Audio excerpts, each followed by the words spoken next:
Why are we all suffering from inflation today? Well, there's only one reason that anybody suffers from inflation, and that's because of the government. Government is created by inflation. It's a creature of government. In fact, it's simply a stealth way that the government taxes us. Because inflation, by definition, is the expansion of the money supply. I mean, to inflate literally means to expand. People normally think about prices, but you can't expand a price. It's the money supply that expands. But when you increase the supply of money, you diminish the value of that money. And now more money is required to buy goods and services. And so the price of those goods and services rises to reflect the additional money.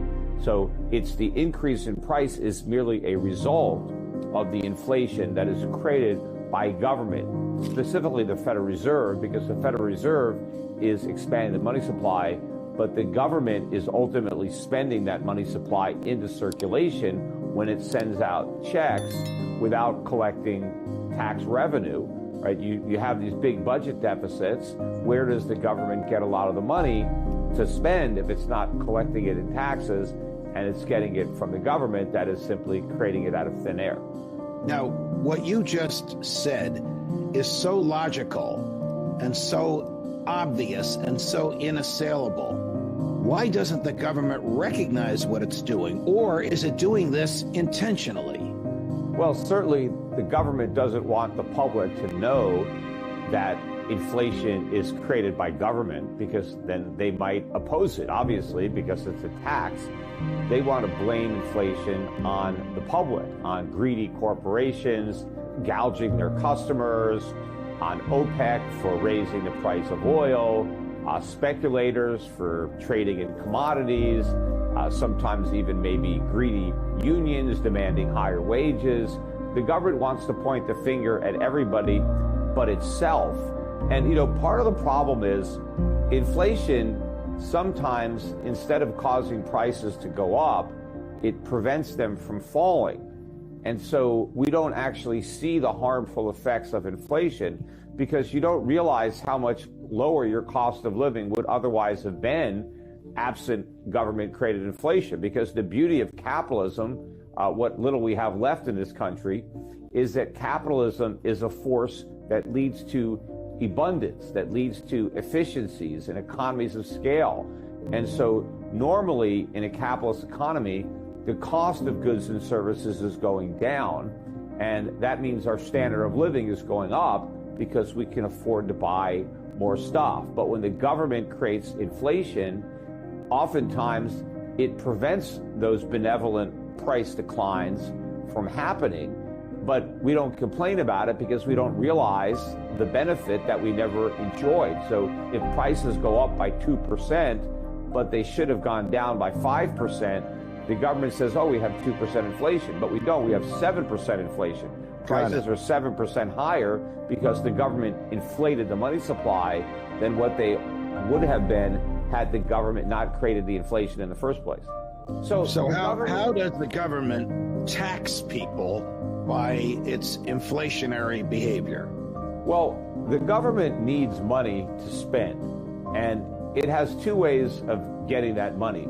One is the honest way. It can take it from us through taxation, right, where the government literally takes money out of our paychecks so we have less money to spend. Or they can persuade us to loan them the money, which again, we take money that we could have spent and we loan it to the government, and the government spends it instead. Now, of course, that represents a claim on future taxpayers, which are ultimately going to have to pay taxes to the government so the government can pay me back the money it borrowed. But in either of those two ways, taxation or legitimate borrowing, money is sent from the private sector to the government, and then the government puts it back into the private sector. So there is no net increase in the money supply, but there is a net reduction in my personal money supply, because money that I send to the government cannot be spent by me, but I have less to spend, so I get less stuff. The other way the government can pay for spending is just by printing money, and then it gives that newly printed money to somebody else to spend it.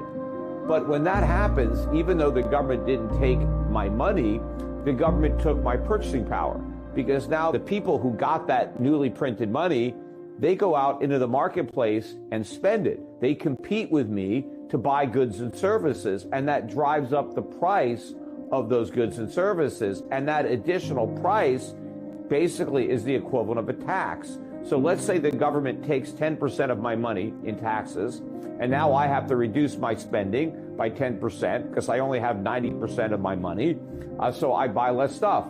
But if the government leaves me with all my money, but just prints up the equivalent of 10% of my money and gives it to another person, and now that person goes and buys goods and services, and the price of those goods and services go up by 10%, I now have to reduce my spending by that same 10% because I don't have an unlimited amount of money. Things now cost more. So I end up in the same place, regardless of whether the government takes my money or my purchasing power.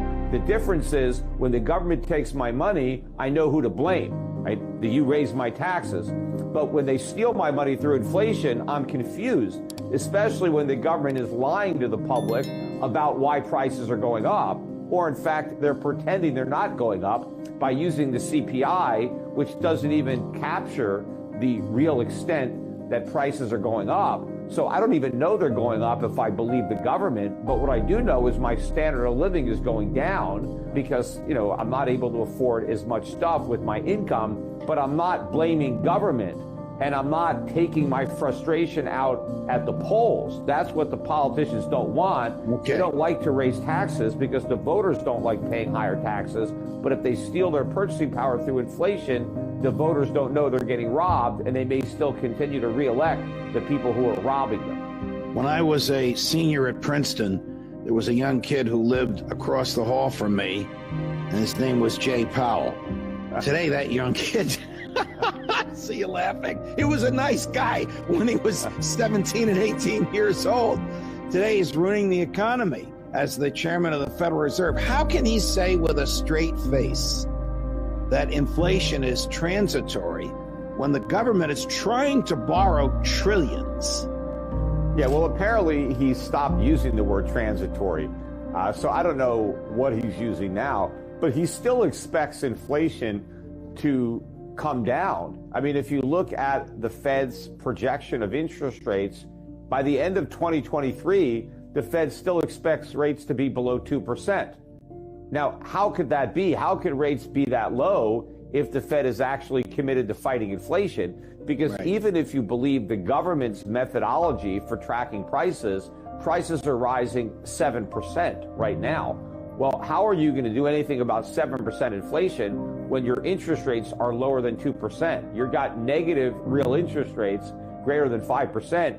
You're not going to make any headway fighting inflation unless you have positive real interest rates, which means if inflation is 7%, you need interest rates of maybe 8%, 9%. I mean, ask Paul Volcker. I mean, he's not alive anymore, but, they didn't take rates up to 20%, for the fun of it.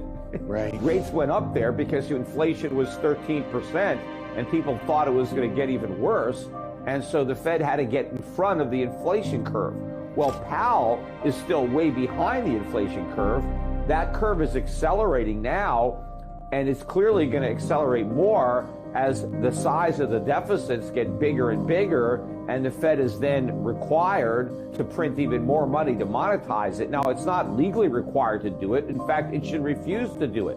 That's what the Fed is supposed to do. But unfortunately, the Fed does Congress's bidding, and whatever deficits Congress runs, the Fed is happy to monetize them. In fact, the Fed is encouraging the government to run bigger deficits specifically so it can monetize them. So don't think about cash in terms of the yield because you're not going to get any. Just think of it as giving you some optionality because you could take that cash if the markets tank and now you can benefit from the collapse. You can buy stocks cheap. Well, I got a better idea.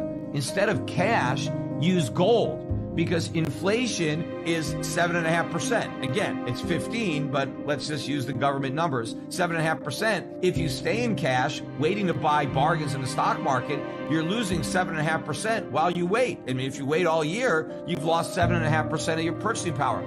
Instead of keeping your dry powder in cash, where it's actually getting pretty wet, how about if you store it in gold? that is a much better place to be if you don't want to be in stocks, because you have the same optionality in gold. You can use your gold to buy stocks. And in fact, I think it gives you greater optionality, because as stock prices are going down, gold prices are going to be going up at a minimum to offset that 7.5% inflation.